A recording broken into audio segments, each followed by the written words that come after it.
Experiment वो step होता है कि जिसको आप ये कह सकते हैं कि कोई भी जो हमारे पास फैक्ट या कोई भी जो हमारे पास इंफॉर्मेशन होती है उसको फिर हम लैब के अंदर या किसी भी प्रॉपर एक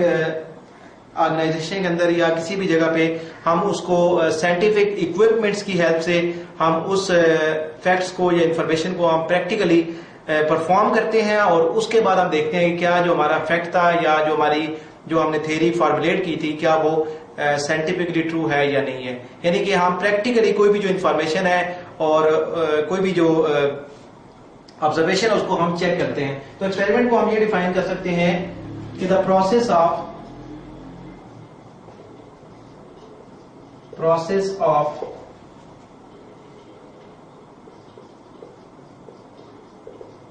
checking of information or fact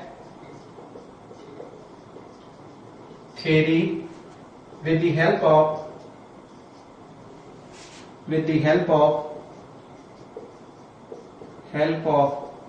scientific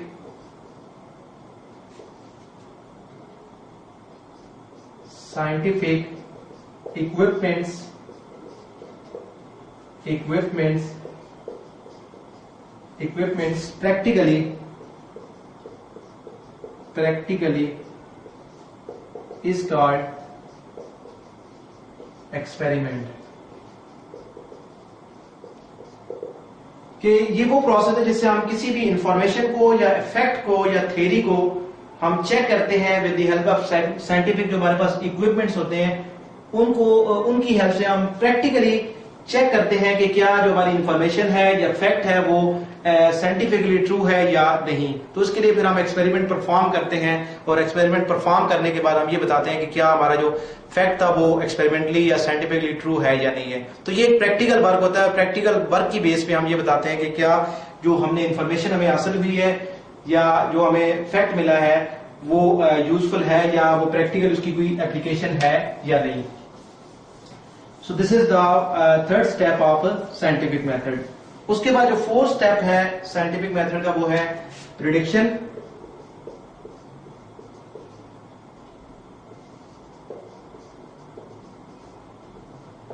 prediction को हम यूं डिफाइन करते हैं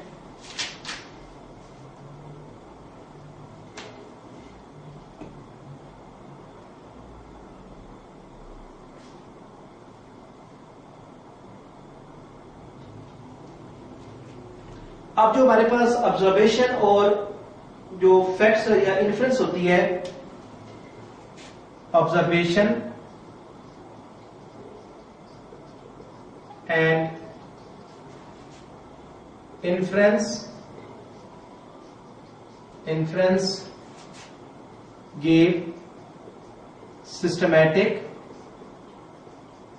systematic and coherent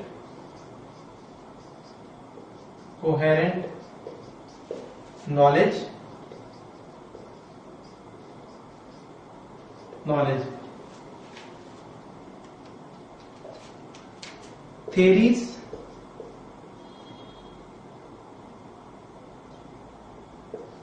Theories and laws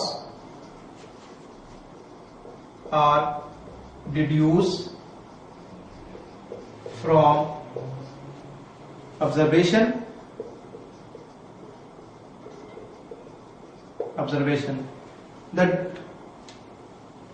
The deduced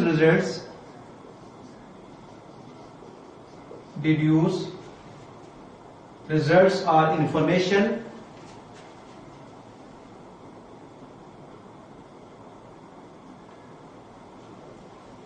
deduce more facts and phenomena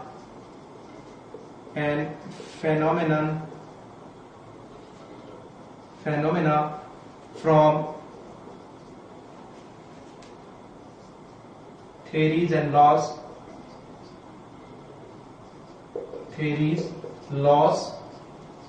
and observation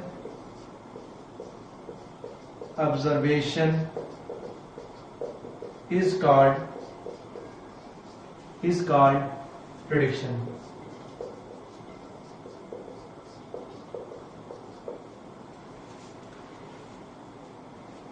prediction क्या होती है कि सबसे पहले तो हमारे पास जो ऑब्जर्वेशन होती है या इन्फ्रेंस होती है वो हमें से एक सिस्टमैटिक और कोहेरेंट हमें नॉलेज प्रोवाइड करती है, एक ऑर्गेनाइज नॉलेज हमारे पास अवेलेबल होता है। अब जो थेरीज हैं या हाइपोथेसिस हैं या हमारे पास लॉज हैं वो डिड्यूस करते हैं फ्रॉम द ऑब्जर्वेशन से, हम उनको डिड्यूस करते हैं। अब जब हमारे पास लॉज और थेरीज फॉर्मुलेट हो जाती हैं तो उन लॉज और थेरीज से या ऑब्जर्वेशन से हम फर्दर और जो है वो फैक्ट्स या फेनोमेना के बारे में हम उसको डिड्यूस कर सकते हैं उसके बारे में, या उससे और फर्दर हम जो फैक्ट और फेनोमेना जो है वो डिराइव कर सकते हैं। तो ये जो फर्दर डेरिवेशन है from the phenomena of law and theory and observation, इसको हम क्या कहते हैं, फर्दर हम इसको प्रिडिक्शन डिफाइन करते हैं। यानी प्रिडिक्शन वो प्रोसेस है जिससे हम फर्दर लॉ से और थ्योरी से हम जो फर्दर इंफॉर्मेशन या फैक्ट्स या नेचुरल फेनोमेना जो है वो डिड्यूस करते हैं। This phenomena is called as, इस प्रोसेस को हम इन्फ्रेंस कहते हैं। तो ये वो 4 स्टेप्स हैं साइंटिफिक मेथड के जिसकी हेल्प से हम किसी भी कोई भी जो नया काम या कोई भी जो किसी भी चीज के बारे में जो हमने इंफॉर्मेशन हासिल करनी होती है और उसकी बेस पे फिर आगे फिर हम जो इन्फ्रेंस करते हैं और इन्फ्रेंस के बाद फिर हम थ्योरीज और फाइनली लॉज बनते हैं और आखिर में उसको सारी चीजों को हम एक्सपेरिमेंटली चेक करते हैं। तो साइंटिफिक नॉलेज के 4 स्टेप्स हमने पढ़े हैं अभी तक,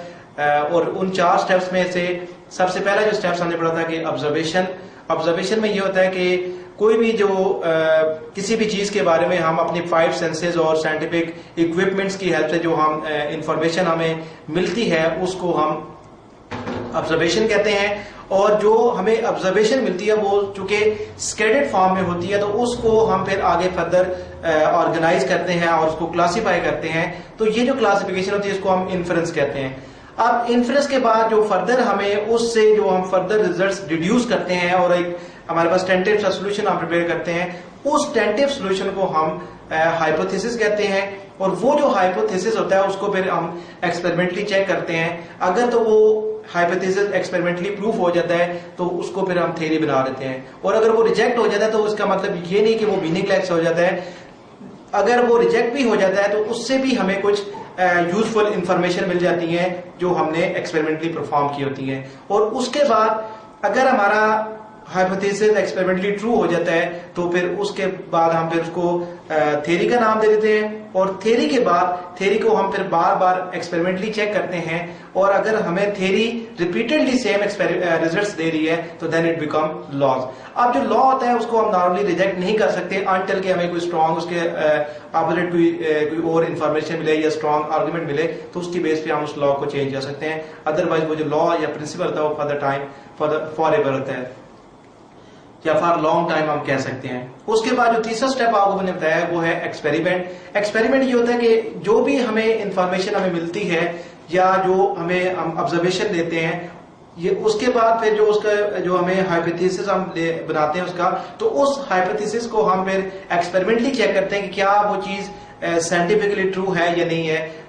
और उसके लिए फिर हम स्पेशल साइंटिफिक इक्विपमेंट्स डिजाइन करते हैं और उसके साथ फिर हम उसको प्रैक्टिकली चेक करते हैं और फिर हम बताते हैं कि ये हमारी जो इन्फॉर्मेशन थी या जो हमारी फैक्ट्स थे दे आर साइंटिफिकली ट्रू। और लास्ट जो स्टेप बताया मैंने आपको वो प्रेडिक्शन होता है। प्रेडिक्शन में हम ये करते हैं कि स्टार्ट में हमारा ये होता है कि जो हमारे पास ऑब्जर्वेशन और जो इन्फ्रेंस होती है ये हमें एक साइंटिफिक सिस्टमैटिक और कोहेरेंट नॉलेज जो है वो प्रोवाइड करती है। अब जो हाइपोथेसिस है और लॉज हैं और इसी जो थ्योरी है वो हम फॉर्मुलेट करते हैं फ्रॉम ऑब्जर्वेशन। अब जब हमारे पास लॉज और थ्योरीज बन जाते हैं, हम फॉर्मुलेट कर लेते हैं, तो उससे फिर हम फर्दर कुछ रिजल्ट्स डिड्यूस करते हैं about the facts and the natural phenomena. उन जो डिड्यूस रिजल्ट्स होते हैं फ्रॉम थ्योरी एंड लॉज उनको हम प्रेडिक्शन कहते हैं। So this is what about the scientific method.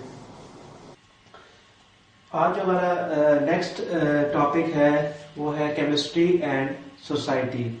कि हमने इस टॉपिक में ये स्टडी करना है कि केमिस्ट्री ने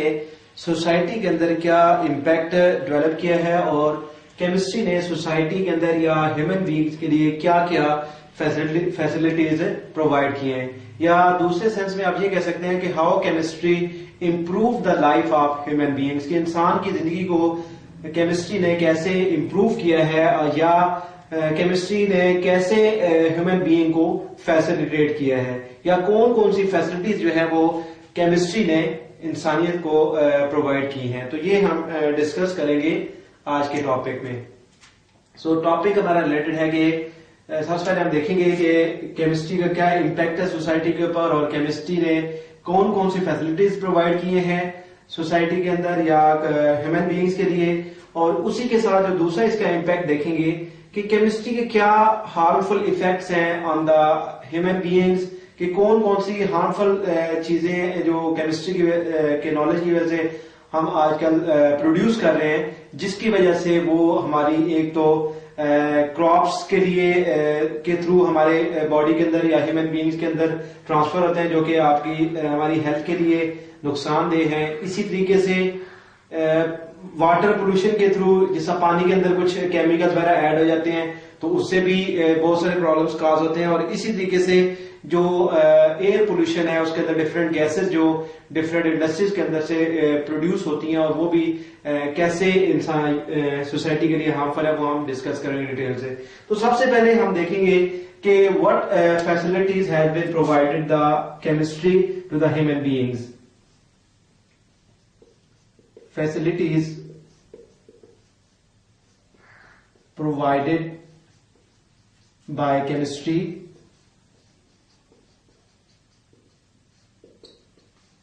कि केमिस्ट्री ने कौन कौन सी फैसिलिटीज प्रोवाइड की हैं for the betterment of human beings. सबसे पहली बात तो ये है कि इन द बिगिनिंग ये था कि स्टार्ट में जब अगर हम बहुत 300-400-500-600 साल पहले की बात करें तो एट दैट टाइम जो है वो पॉपुलेशन इतनी ज्यादा नहीं थी, और लोगों की जो है वो नीड्स भी इतनी ज्यादा नहीं थी, नीड्स भी इतनी ज्यादा नहीं थी। तो एट दैट टाइम जो है वो जितनी भी मसलन क्रॉप वगैरह या जो भी थी वो लोगों के लिए सफिशिएंट थी। और एट दैट टाइम ये होता था कि जिसने जो कुछ कास्ट किया है, जिसने अपने लिए जो भी है वो उसके लिए अपने पर्टिकुलर एरिया में जो भी वो चीज अपने लिए ग्रो कर सकता है या पैदा कर सकता है, या जो प्लांट करेगा वही उसी को यूज करेगा। तो वो एक लिमिटेड सोर्स था, और उस लिमिटेड सोर्स में लोग जो है वो अपना वो सर्वाइव करते थे। लेकिन चूंकि with the passage of time जितनी पॉपुलेशन इंक्रीज हो रही है, पॉपुलेशन बढ़ने की वजह से अब जो है ह्यूमन बीइंग की जो नीड्स हैं वो भी इंक्रीज कर रही हैं। तो उन नीड्स को ओवरकम करने के लिए केमिस्ट्री ने बड़ा ही इंपॉर्टेंट रोल प्ले किया है। जैसा कि अगर आप क्रॉप्स के अंदर देखें तो क्रॉप्स की जो प्रोडक्शन, जारी बात है पॉपुलेशन बढ़ने की वजह से क्रॉप्स की नीड भी बढ़ गई है। हमें ज्यादा अमाउंट में क्रॉप जो है वो क्रॉप्स और ये दूसरी जो फूड आइटम्स है वो हमें रिक्वायर हैं। तो उनको इंक्रीज करने के लिए केमिस्ट्री के नॉलेज को हम यूज करते हैं कि केमिस्ट्री ने कैसे क्रॉप्स प्रोडक्शन को इंक्रीज किया है। और अगर एक फूड हमारे पास प्रिपेयर्ड हो गया है, हमें मिल गया है, तो उस फूड को फिर आगे रिफाइन कैसे करना है, और उसके बाद उस फूड को हमने फॉर द टाइम बीइंग या कितने टाइम के लिए हमने उसको प्रिजर्व कैसे करना, तो ये सारा जितना भी पॉसिबल हुआ है this is due to the knowledge of chemistry. So chemistry आप कह सकते हैं कि आज इस टाइम में हमारी जो लाइफ है वो केमिस्ट्री के बगैर that is incomplete, because chemistry is surround whole of our life. आप केमिस्ट्री को अगर आप डिफरेंट एस्पेक्ट से देखें, फूड के अंदर केमिस्ट्री का हम नॉलेज यूज करते हैं, केमिस्ट्री के नॉलेज को यूज करके हम क्रॉप्स की प्रोडक्शन को, फूड्स को प्रिजर्व करते हैं। ऐसे ही हम जो कपड़े पहनते हैं this is also due to the knowledge of chemistry के हम जो डिफरेंट फाइबर की आज हमारे पास क्वालिटीज या वेराइटीज हमारे पास प्रेजेंट हैं, तो ये this is all due to the knowledge of chemistry. इसी तरीके से हम जो घर बनाते हैं उसके अंदर जो हम ब्रिक्स यूज करते हैं, सीमेंट यूज करते हैं या और मटेरियल जो इसके लिए यूज होता है, तो ये सारा जितना भी मटेरियल है this is prepared due to the knowledge of chemistry. इसी तरीके से आज हमें वेरियस कलर के जो है पेंट्स हमें अवेलेबल है, तो ये भी पेंट्स भी जो है these are also this is due to the knowledge of chemistry के केमिस्ट्री के नॉलेज को यूज करके डिफरेंट जो है ना वो कलर के पेंट्स हम प्रिपेयर करते हैं। इसी तरीके से हम अगर अदर रिस्पेक्ट से बात करें, मेडिसिन का आज जो है वो बहुत इंपॉर्टेंट रोल है हेल्थ के अंदर। जो डिफरेंट मेडिसिन आज हमें वैरायटी ऑफ मेडिसिन हमें जो है वो अवेलेबल है। इन पास ये होता था कि अगर कोई बीमारी अगर किसी भी एरिया में स्प्रेड हो गई है तो उसके लिए कोई पर्टिकुलर कोई मेडिसिन अवेलेबल नहीं होती थी और मेडिसिन के लिए कुछ सर्च करना पड़ता था और बहुत से लोगों की जो है वो डेथ्स हो जाती थी। लेकिन आजकल के दौर में आज जो मॉडर्न एरा हमारा चल रहा है, इसमें केमिस्ट्री के नॉलेज की वजह से we have a number of medicine we can prepare and we have a number of medicine for different बीमारियों के लिए हमारे पास डिफरेंट मेडिसिन हमारे पास अवेलेबल है। So this is only possible this due to knowledge of chemistry. इसके अलावा अगर हम देखें आज जो डिफरेंट पेट्रोकेमिकल्स हैं, जैसे हमारे पास पेट्रोलियम की हमारे पास प्रोडक्ट्स हैं, डीजल है, गैस है, तो ये सारी चीजें जितनी भी प्रिपेयर्ड हुई हैं, सारी चीजों को डेवलप किया गया है। This is also due to the knowledge of chemistry. की केमिस्ट्री ने बताया कि कौन कौन सी चीजें किसकी अच्छी बर्निंग है और कौन जो है वो यूजफुल एनर्जी प्रोवाइड करता है इंजन को और कौन सी चीज जो है वो हार्मफुल है। और फिर इन सब चीजों को मसलन अगर हमें जो डीजल की जिस हमें अगर हमने प्रिपेयर करना है, डीजल हमें रिक्वायर है, तो उसको हम डिफरेंट सोर्सेज से कैसे प्रिपेयर कैसे कर सकते हैं, या अगर डीजल किसी फॉर्म में अवेलेबल है तो उसको हम रिफाइन कैसे कर सकते हैं, उसकी प्यूरिफिकेशन कैसे कर सकते हैं। तो ये सारी चीजें जो है this is only possible due to the knowledge of chemistry. So इस लिहाज से अगर हम देखें तो केमिस्ट्री जो है वो हमारी लाइफ को टोटली सराउंड किए हुए है। वन ऑफ द इंपॉर्टेंट आप देख ले ब्रेक थ्रू केमिस्ट्री का ह्यूमन बीइंग के अंदर कि जो आज हमारे पास वैरायटी ऑफ प्लास्टिक जो है वो अवेलेबल है। और ये जितने भी प्लास्टिक होते हैं नॉर्मली पॉलीमर्स होते हैं, लॉन्ग कंपाउंड लार्ज मॉलिक्यूल से मिलकर बने होते हैं। So all these plastic products that are available for comforting the human beings, वो किसी फॉर्म में भी हो सकते हैं। चाहे अगर आप बात करते हैं जो हम शूज पहनते हैं उस फॉर्म में भी हो सकते हैं, प्लास्टिक बैग की फॉर्म में है। इसी तरीके से हमारे पास जो घरों के अंदर हम डिफरेंट चीजें यूज करते हैं, वो बहुत सारी चीजें, जैसे हमारे पास चेयर है, टेबल है, सो बहुत सारी चीजें हमारी नजर में आती हैं जो सारी की सारी प्लास्टिक की बनी हुई है। तो ये सारी जो प्लास्टिक की चीजें हैं, these are also prepared by using different organic और इनऑर्गेनिक कंपाउंड्स। तो ये सारा जो पॉसिबल हुआ है, जो हमारी आज सोसाइटी को टोटली चेंज करके रख दिया है जिस चीज ने, that is the role of chemistry. So chemistry ने हमारी जिंदगी को बहुत ज्यादा फैसिलिटीज प्रोवाइड की हैं, जिससे आज इंसान की जो जिंदगी है वो बहुत ज्यादा पीसफुल या बहुत कंफर्टेबल हो गई है। सो अब हम देखेंगे कि इन सारी चीजों को जो मैंने आपके सामने डिस्कस की है, इनको हम समराइज करके पॉइंट्स की फॉर्म में हम लिखेंगे कि कौन कौन सी जो है वो फैसिलिटीज जो है वो केमिस्ट्री ने ह्यूमन बीइंग्स को प्रोवाइड की हैं। तो उसमें हमारे पास सबसे जो पहली अगर आप बात करते हैं कि mass production of crops, mass production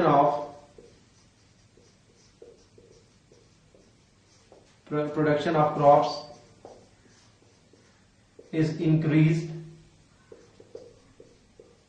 is increased due to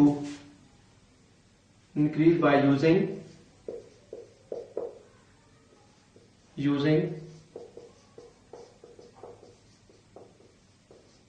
fertiliser, कि आज डिफरेंट फर्टिलाइजर यूज करके जो क्रॉप्स की जो प्रोडक्शन रेट है उसको इंक्रीज किया गया है। आप पहले जो हमें स्मॉल अमाउंट में हम क्रॉप्स को प्रिपेयर कर सकते थे, अब हम लार्ज अमाउंट में जो है ना वो डिफरेंट क्रॉप्स जो है ना वो उनकी प्रोडक्शन कर सकते हैं और क्रॉप्स की जो है उसको अच्छे तरीके से उसकी जो है वो प्रोडक्शन की जा सकती है। तो आप फर्टिलाइजर का ये फंक्शन होता है कि नॉर्मली जो हमारे पास जो सॉइल होती है उसकी फर्टिलिटी को इंक्रीज करने के लिए कि जो भी हम प्लांट ग्रो करते हैं उस प्लांट की ग्रोइंग के लिए हमें कुछ न्यूट्रिएंट्स रिक्वायर होते हैं। और वो न्यूट्रिएंट्स कौन कौन से होते हैं, से हमारे पास जैसा नाइट्रोजन है, सल्फर है, पोटाशियम है, सोडियम है, इसी तरीके से फास्फोरस है। ये वो सारे एलिमेंट्स हैं जो कि प्लांट्स की ग्रोथ के लिए जो है वो एसेंशियल होते हैं। अब जब हम कोई भी क्रॉप जो है वो किसी जगह ग्रो कर लेते हैं तो उसके बाद ये जितने भी न्यूट्रिएंट्स होते हैं उस सॉइल के अंदर जो है वो इन न्यूट्रिएंट्स की जो है वो डेफिशिएंसी हो जाती है। तो अगर हम दोबारा उसी एरिया पे, उसी लैंड पे अगर हम दोबारा कोई भी क्रॉप जो है ना वो दोबारा से वहां पे काश्त करते हैं, तो चूंकि ये न्यूट्रिएंट्स वहां पे प्रेजेंट नहीं होते, तो जिसकी वजह से वहां पे हमारी जो है वो क्रॉप्स इतनी अच्छी नहीं होती और हमारे पास जो मैस प्रोडक्शन है वो डिक्रीज हो जाती है, कम हो जाती है। तो उस मैस प्रोडक्शन को, क्रॉप्स को इंक्रीज करने के लिए, प्लांट्स को अच्छे तरीके से ग्रो करने के लिए हम जो है ना वो डिफरेंट किस्म के फर्टिलाइजर यूज करते हैं। और वो जो फर्टिलाइजर होते हैं वो लाइक जैसा मैंने आपको बताया कि नाइट्रोजन है, सल्फर है, पोटाशियम है, सोडियम है या फास्फोरस है, जो कि एसेंशियल होते हैं for the growth of plants. तो ये जो फर्टिलाइजर होते हैं, ये जो न्यूट्रिएंट्स हैं जो कि किसी भी प्लांट के लिए जरूरी होते हैं, ये प्रोवाइड करते हैं। से हमारे पास जैसे डिफरेंट फर्टिलाइजर हैं, हम यूरिया यूज करते हैं, यूरिया इज अ फर्टिलाइजर, और ये हमारे पास का जो फार्मूला होता है NH2CONH2 होता है। अब ये जो फर्टिलाइजर है, this is the source of carbon as well as oxygen, nitrogen और हाइड्रोजन, 3-4 जो है वो डिफरेंट एलिमेंट जो है वो प्लांट्स को प्रोवाइड करता है। और ये जो फर्टिलाइजर होते हैं, ये जब सॉइल की फर्टिलिटी को इंक्रीज करते हैं तो हमारे पास जो mass of production of crops है वो इंक्रीज हो जाते हैं। तो ये this is the first facility that is provided by the chemistry, कि आज हमारे पास जो फूड की जो प्रोडक्शन है या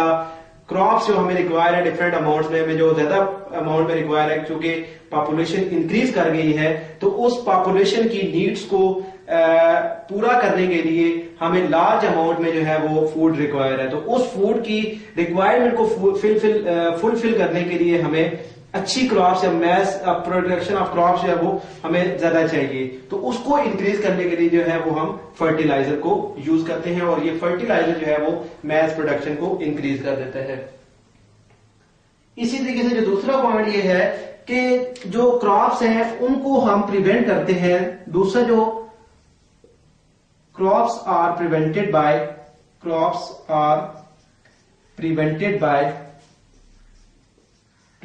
by pesticides,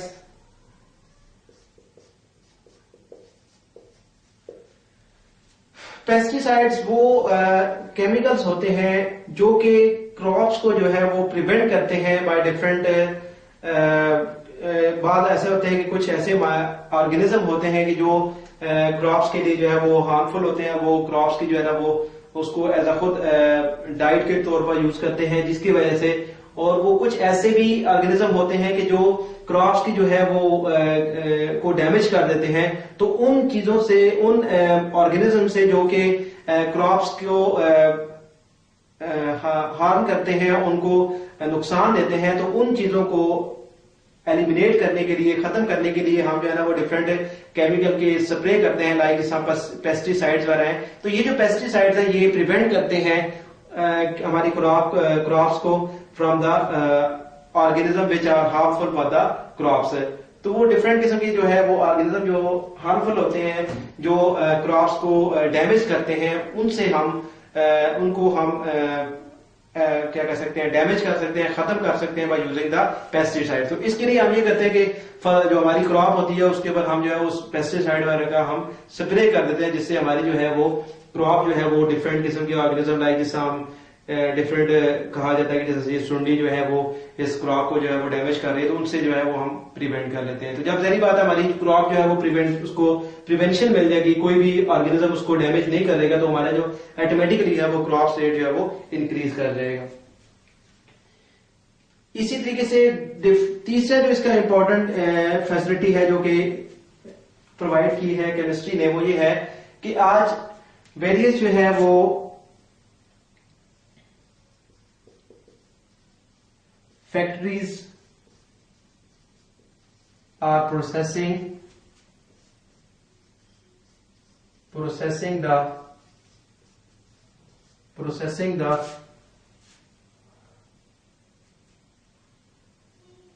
to get refined food. इसी तरीके से बहुत सारे ऐसे प्रिजर्वेटिव हमें आज अवेलेबल हैं जो कि फूड को जो है वो लॉन्ग टाइम के लिए वो प्रिजर्व कर सकते हैं। And we have preservatives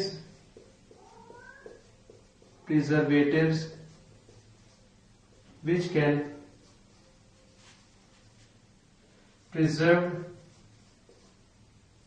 preserve food, जो कि फूड को जो है वो प्रिजर्व कर देते हैं for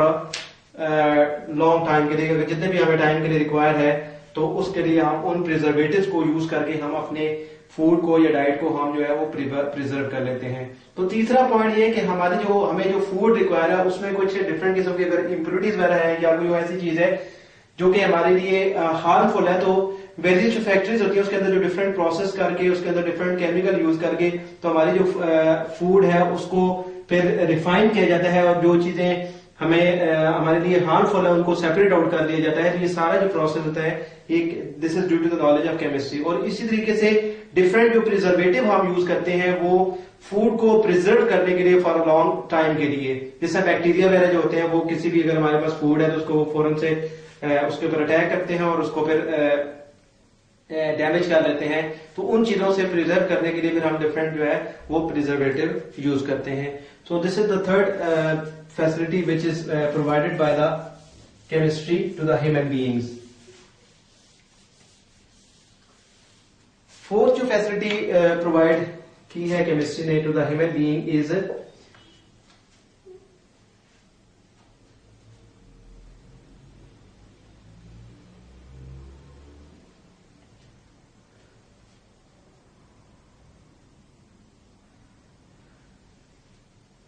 now the variety of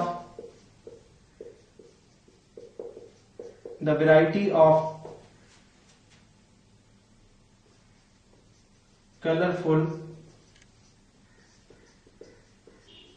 fibers are prepared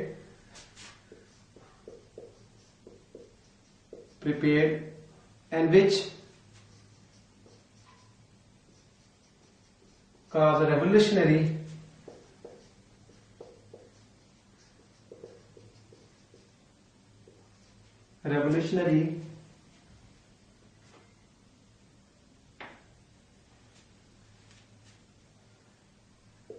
changes in our clothing। आज जो है वो डिफरेंट कलर के या वैरायटी ऑफ कलर के हमारे पास हम फाइबर्स प्रिपेयर कर सकते हैं जिससे हम जो है वो नंबर ऑफ कलर या वेरियस ऑफ कलर के जो है वो क्लॉथ्स जो है ना वो बना सकते हैं और वैरायटी ऑफ कलर के जो है वो कलर के हम जो है क्लॉथ्स वगैरह वो पहन सकते हैं और उनको यूज करके हम डिफरेंट कलर के जो है वो क्लॉथ्स वगैरह बना सकते हैं। तो ये जितना भी पॉसिबल हुआ है this is due to the knowledge of chemistry. ये जो फाइबर्स डिफरेंट कलर के जो हम फाइबर्स बनाते हैं उसमें हम डिफरेंट डाई यूज करते हैं और डाई जो होते हैं नॉर्मली इनऑर्गेनिक कंपाउंड हम यूज करके उसको जो हमारा फाइबर होता है उसको हम कलर देते हैं पर्टिकुलर। जो भी हमें जिस कलर का हमें फाइबर बनाना हो तो उसी कलर का हम डाई अप्लाई करते हैं उसके ऊपर और उसी कलर में फिर हम जो है वो फाइबर को प्रिपेयर कर लेते हैं और उस फाइबर को यूज करके हम डिफरेंट कलर्स के फिर आगे क्लॉथ्स वगैरह बना सकते हैं। इसी तरीके से जो नेक्स्ट पॉइंट है वो है कि लाइक जैसा आज ब्रिक्स सीमेंट है, ब्रिक्स है, इसी तरीके से ग्लास है, ग्लास के अलावा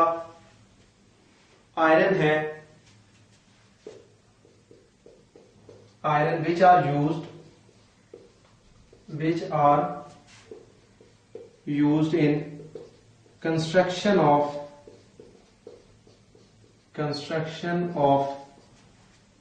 our houses, and this is due to the knowledge of chemistry।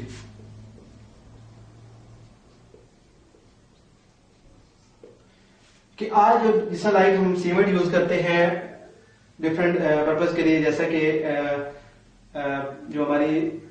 Construction के अंदर हम नॉर्मली सीमेंट को यूज करते हैं बाइंड करने के लिए, ब्रिक्स वगैरह को यूज आपस में बाइंड करने के लिए हम सीमेंट यूज करते हैं।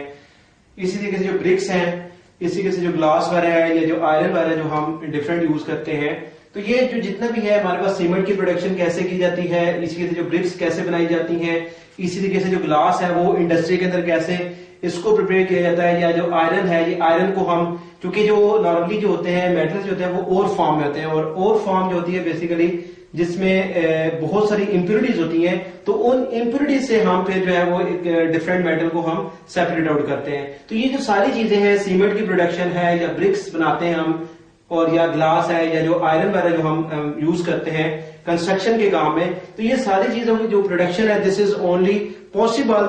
Due to the knowledge of chemistry. जैसा कि सीमेंट के लिए हम जो है वो कौन कौन से कंपाउंड जो है वो यूज करते हैं नॉर्मली, उसकी फिर उनकी मिक्सिंग कैसे की जाती है और फिर उनके लिए कैसे हम सेटअप यूज करते हैं, तो ये सारी चीजें जो है पॉसिबल नहीं है, this is only due to the knowledge of chemistry. So chemistry ने हमारी जो लाइफ है उसको बहुत ज्यादा फैसिलिटीज प्रोवाइड की है, और ना सिर्फ फैसिलिटीज प्रोवाइड की है बल्कि उसके साथ साथ हमारी लाइफ को कंफर्टेबल भी किया है। तो this is the fifth point कि how chemistry is facilitated the human beings. Number 6 point कि आज हमारे पास जो वैरायटी ऑफ कलर में या बहुत सारे डिफरेंट कलर्स में हमारे पास पेंट जो अवेलेबल हैं, this is also the knowledge of chemistry की। केमिस्ट्री के नॉलेज की वजह से आज हमारे पास वेरियस कलर के जो है वो पेंट्स अवेलेबल हैं। So the attractive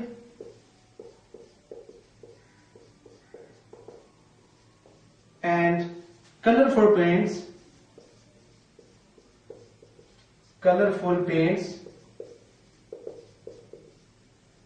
available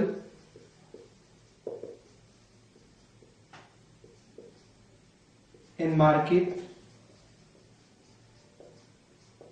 this is due to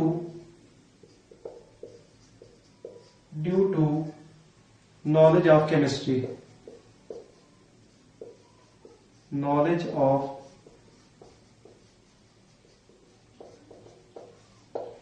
अब पेंट्स जो हमारे पास होते हैं, पेंट्स नॉर्मली जो है वो ऑर्गेनिक लिक्विड्स होते हैं, और उन ऑर्गेनिक लिक्विड्स के अंदर हम पे डिफरेंट कलर के जो है वो डाई यूज करके हम डिफरेंट कलर के जो है वो पेंट्स प्रोड्यूस करते हैं। तो अब इसमें भी हम देखते हैं कि हम जो पेंट्स की जो प्रोडक्शन कर रहे हैं, पेंट्स के लिए हम कौन से कंपाउंड यूज कर रहे हैं और कौन सा प्रोसेस यूज कर रहे हैं उस पर्टिकुलर पेंट को प्रिपेयर करने के लिए, और फिर उसके अंदर उस डाई की क्या मिक्सिंग है या पेंट के अंदर जो रॉ मटेरियल हम यूज कर रहे हैं उनकी क्या कंपोजिशन है। तो ये सारी जितनी भी चीजें सारी कंट्रोल की जाती है उस पेंट के अंदर, जो different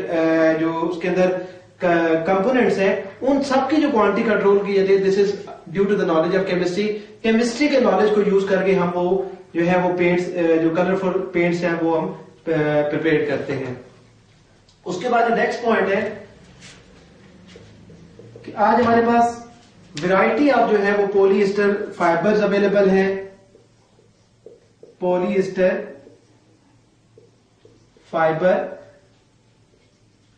fibre glass, different types of plastics, different types of plastics, multicolor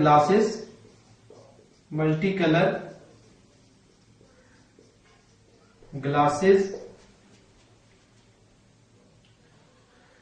tiles, ceramics and stainless steel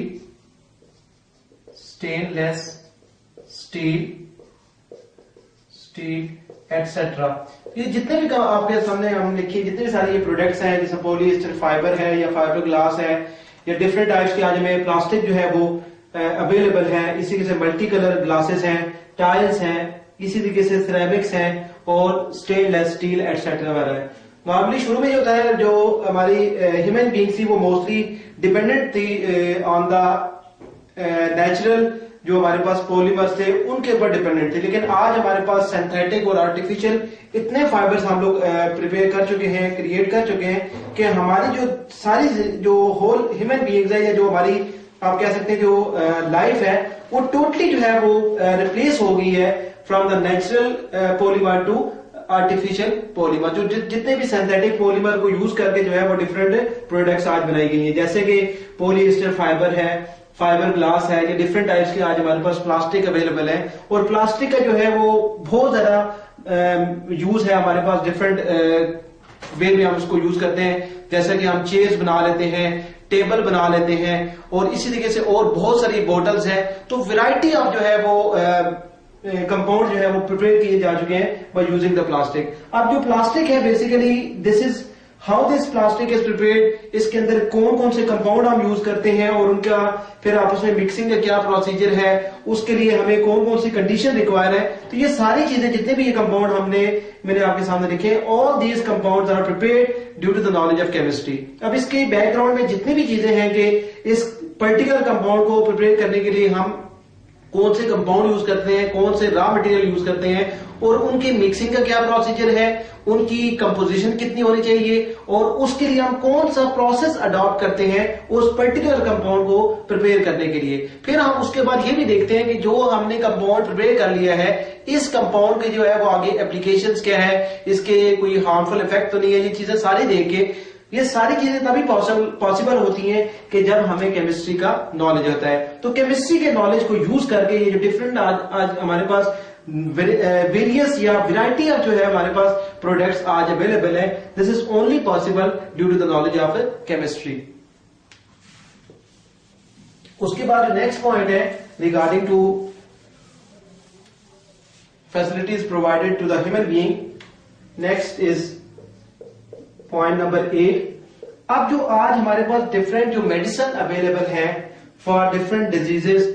past में ये होता था कि अगर से कोई ऐसी बीमारी प्रोड्यूस हो गई है किसी पर्टिकुलर एरिया में, तो एट दैट टाइम चूंकि इतनी साइंसेज के अंदर, स्पेशली केमिस्ट्री के अंदर इतनी ज्यादा डेवलपमेंट नहीं थी, तो उस पर्टिकुलर डिजीज के लिए कोई हमारे पास मेडिसिन अवेलेबल नहीं होती थी, जिसकी वजह से बहुत सारी डेथ्स जो है ना वो अकर होती थी, और बहुत सारे लोग जो है वो उस बीमारी की वजह से वो उनकी डेथ हो जाती थी। लेकिन आज केमिस्ट्री के नॉलेज को यूज करके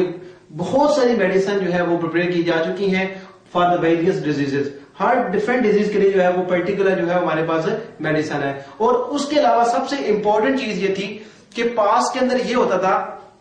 कि अगर हमने कोई मेडिसिन, अगर हमने किसी एक पर्टिकुलर डिजीज के लिए अगर हमने प्रिपेयर कर ली है, तो उस डिजीज के से अगर दो फंक्शन है, एक फंक्शन उसका ये होता था कि वो उस पर्टिकुलर डिजीज के अगेंस्ट वो वर्क करता था, और जो दूसरा जो उसका फंक्शन था वो हमारी बॉडी के लिए जो है वो हार्मफुल होता था। लेकिन इस वक्त मॉडर्न एज के अंदर जो अभी हमारा एरा कंटिन्यू है, इस टाइम पे हम पर्टिकुलर जो है जो भी हमारी बॉडी के अंदर डिजीज है, उस पर्टिकुलर डिजीज के लिए हम उस फंक्शन की जो है वो मेडिसिन हम प्रिपेयर कर सकते हैं। So this is only possible due to the knowledge of chemistry, कि हम केमिस्ट्री के नॉलेज को यूज करके हम ये देखते हैं कि इस पर्टिकुलर जो कंपाउंड हमारे पास है, इसके अंदर हम क्या क्या चीजें हम ऐड करके इसके जो एडवर्स इफेक्ट है उसको हम मिनिमाइज कर सकते हैं। तो ये सारा जो है पॉसिबल हुआ है, जो कि हम एक पर्टिकुलर फंक्शन के लिए हम मेडिसिन प्रिपेयर कर रहे हैं और उसके साइड इफेक्ट्स को मिनिमाइज कर रहे हैं। This is only possible due to the knowledge of chemistry, कि केमिस्ट्री का नॉलेज हमें बताता है कि हर कंपाउंड्स के अंदर जो डिफरेंट एलिमेंट्स हैं उनकी पर्टिकुलर क्या प्रॉपर्टीज हैं, और वो हमें किस स्ट्रेंथ तक हमें उसकी प्रॉपर्टीज रिक्वायर है, उसकी प्रॉपर्टीज को अगर हमने इनहेंस करना है तो हमें कौन कौन से एलिमेंट रिक्वायर है। So this is only possible due to the knowledge of chemistry. So chemistry हम कह सकते हैं कि now we have number of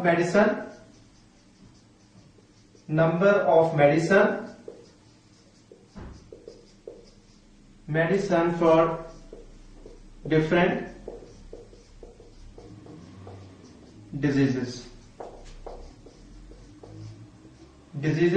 and this is only possible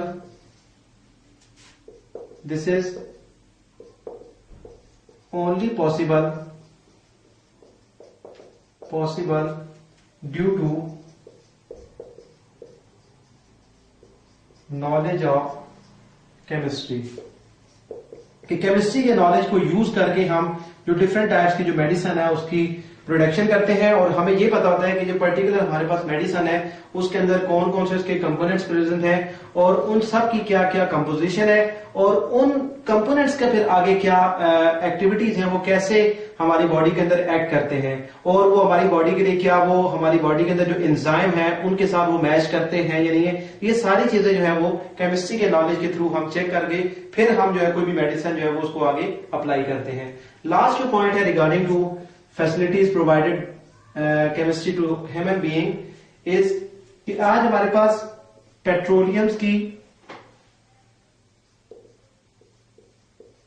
petroleum and many other petrochemicals products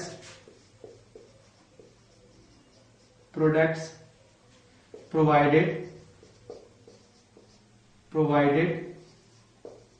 many facilities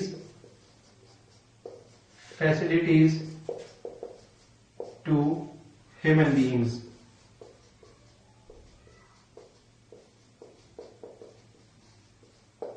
अब petroleum में हमारे पास, जैसा हम अपनी गाड़ियों के अंदर डिफरेंट किस्म के पेट्रोलियम हम यूज करते हैं, लाइक हमारे पास हम सीएनजी गैस को यूज करते हैं, इसी तरीके से हम डीजल यूज करते हैं और इसी तरीके से हम पेट्रोल वगैरह यूज करते हैं। ये सारी पेट्रोकेमिकल प्रोडक्ट्स हैं बेसिकली। अब इन पेट्रोलियम की प्रोडक्ट्स के अंदर हम देखते हैं कि कौन से, एक तो सबसे पहली बात केमिस्ट्री के नॉलेज को यूज करके हमें ये आइडिया होता है कि हमारे पास एक पर्टिकुलर अगर पेट्रोलियम की प्रोडक्ट है तो उसके अंदर कौन कौन से कंपाउंड्स प्रेजेंट हैं, उनकी क्या कंपोजिशन है और आगे उनकी बर्निंग की क्या कैपेसिटी है और वो कितनी एनर्जी जो है वो प्रोवाइड कर सकते हैं। अगर हम कार की बात करते हैं तो उसके इंजन को रन करने के लिए हमें कितनी एनर्जी रिक्वायर है और जो हम उसके लिए ऑर्गेनिक या पेट्रोलियम प्रोडक्ट यूज कर रहे हैं तो वो कितनी एनर्जी जो है वो प्रोवाइड करता है। अगर तो वो 100% प्योर है, उसकी बर्निंग अच्छी है, तो वो इंजन के लिए जो है वो उसकी एफिशिएंसी को इंक्रीज करेगा। अगर से कोई ऐसा कंपाउंड है पेट्रोलियम प्रोडक्ट के अंदर कि जिसकी बर्निंग एफिशिएंसी अगर अच्छी नहीं है तो वो हमारी इंजन के अंदर एक नॉइस प्रोड्यूस करता है जिसको हम नॉकिंग कहते हैं, और वो जो नॉकिंग होती है हमारे इंजन, गाड़ी का जो इंजन होता है उसकी एफिशिएंसी को वो डिक्रीज कर देते हैं। इसी तरीके से फिर उस जो किसी भी पेट्रोलियम प्रोडक्ट की जो है वो एफिशिएंसी को इंक्रीज करने के लिए फिर हम उसके अंदर कुछ कंपाउंड डालते हैं, जैसे कि लेड के कंपाउंड डाले जाते हैं। लेड के जो कंपाउंड है इनको हम एंटी नॉकिंग एजेंट कहते हैं कि ये वो जो इंजन के अंदर जो वॉइस प्रोड्यूस होती है उस वॉइस को जो लेड के जो कंपाउंड है वो डिक्रीज करते हैं। लेकिन इसका एक ड्रॉबैक ये होता है कि जो लेड के कंपाउंड है वो पोल्यूशन कॉज करते हैं। जब उसकी बर्निंग होती है इंजन के अंदर तो वो लेड ऑक्साइड की फॉर्म में हमारी इन्वायरमेंट के अंदर जाता है, और जो लेड जो होता है वो हमारी बॉडी के लिए जो है वो हार्मफुल है, एक पॉइजनस एलिमेंट है। तो ये सारी चीजें कैसे पॉसिबल हुई है कि जो हम डिफरेंट हमारे पास पेट्रोलियम प्रोडक्ट्स हैं उनके अंदर हम देखते हैं कि उसके अंदर कौन कौन से कंपाउंड्स हैं, और उसके बाद फिर हम देखते हैं कि उनकी क्या बर्निंग की क्या एबिलिटी है और वो कितनी एनर्जी प्रोवाइड कर सकते हैं। और उसके साथ साथ हम ये देखते हैं कि ये डिफरेंट हमारे पास पेट्रोलियम है, हम जो ऑयल जो हमें मिलता है वो क्रूड फॉर्म में होता है, हम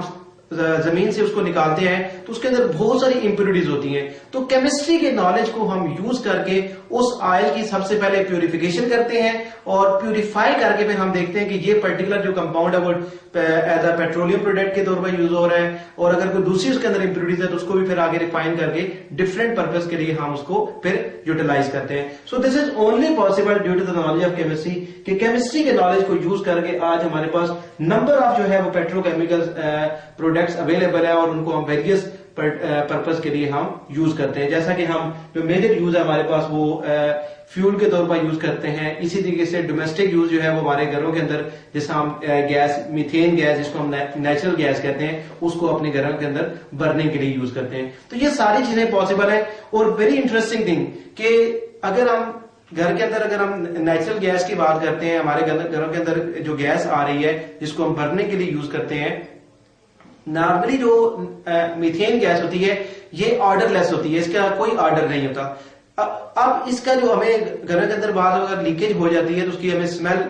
फील होती है, तो वो जो स्मेल होती है वो सल्फर के जो कंपाउंड होते हैं, सल्फर का जो एलिमेंट होता है उसकी प्रेजेंस की वजह से होती है। जो सल्फर है उसकी पंजेंट स्मेल होती है। अब समटाइम ऐसा होता है कि जो जहां से भी एक पूरा एक सिस्टम लगा हुआ है इसका गैस को प्रोवाइड करने वाला, तो वो कंटिन्यूसली जो हमारे पास जो घरों के अंदर नेचुरल गैस आ रही है वो उसकी कंटिन्यूसली उसकी चेकिंग होती है कि क्या उसके अंदर सल्फर का जो रिक्वायर्ड कंपोनेंट है जो कि जिसकी स्मेल है कि अगर हमारे घरों के अंदर लीकेज होती है तो वो हमें फौरन फील हो जाती है। अदरवाइज अगर उसकी वो सल्फर का कंटेंट नहीं होगा उसके अंदर तो उसकी कोई स्मेल नहीं होगी, और क्या होगा कि हमारे अगर घर के अंदर लीकेज भी हो रही है तो हमें फील नहीं होगी। और अल्टीमेटली ये होता है कि बहुत ज्यादा सडनली ऐसा होता है कि बहुत ज्यादा डेथ्स होने के चांसेस होते हैं कि क्योंकि ये हमारी बॉडी के लिए जो है वो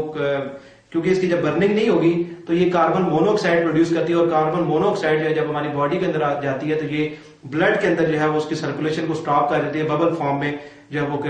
बबल आउट हो जाती है हमारे ब्लड के अंदर, जिसकी वजह से ब्लड का जो है वो स्टॉप कर जाता है। तो ये सारी चीजें कि उस मीथेन के अंदर हमने सल्फर की कितनी कंटेंट मेंटेन करनी है, उसके अंदर कितनी क्वांटिटी होनी चाहिए ताकि जो कि रिक्वायर्ड होती है किसी भी आगे उसकी सप्लाई के अंदर, तो ये सारी चीजें जो है वो हम एनालिटिकल मेथड को यूज करके हम चेक करते हैं कि हमारे जो सप्लाई जा रही है उसके अंदर कितनी सल्फर की कंटेंट्स हैं। तो इससे आप देख सकते हैं कि केमिस्ट्री का क्या रोल है हमारी लाइफ के अंदर। सो हम ये कह सकते हैं कि आज हम केमिस्ट्री के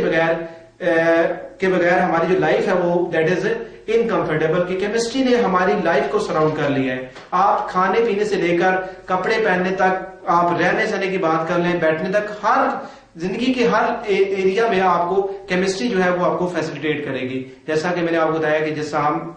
जिन चेयर्स पे हम बैठते हैं वो जो है उसके अंदर केमिस्ट्री का नॉलेज इन्वॉल्व है। इसी तरीके से जो हम कपड़े पहनते हैं उसके अंदर केमिस्ट्री का नॉलेज इन्वॉल्व है। इसी तरीके से जो हम घर बनाते हैं इसके अंदर हम सीमेंट यूज करते हैं, ब्रिक्स यूज करते हैं, ग्लास यूज करते हैं, आयरन यूज करते हैं। ये सारा मटेरियल जो इसकी जो प्रोडक्शन है इसके पीछे जो इसका बैकग्राउंड है वो केमिस्ट्री पे बेस करता है। केमिस्ट्री हमें बताती है कि इन मटेरियल को हमने कैसे सिंथेसाइज करना है। इसी तरीके से हमने मेडिसिन की बात की है कि मेडिसिन ने आज हमारी लाइफ को कितना कंफर्टेबल किया है कि पास्ट के अंदर अगर कोई डिजीज काज हो जाती थी तो हमारे पास मेडिसिन की अवेलेबिलिटी नहीं होती थी, लेकिन आज हमारे पास वेरियस मेडिसिन अवेलेबल है फॉर द डिफरेंट डिजीजेस। और सबसे जो इमेंस जो आप कह सकते हैं कि पास्ट में ये प्रॉब्लम था कि क्रॉप्स की जो प्रोडक्शन थी वो बहुत ज्यादा कम थी क्योंकि उस वक्त पॉपुलेशन कम थी। अब चूंकि पॉपुलेशन रेट बढ़ गया है, लोगों की नीड्स बढ़ गई है, तो हमें मैस प्रोडक्शन ऑफ क्रॉप ज्यादा चाहिए। अब क्रॉप की जो है वो मैस प्रोडक्शन को हम कैसे इंक्रीज करते हैं, तो केमिस्ट्री के नॉलेज से हमने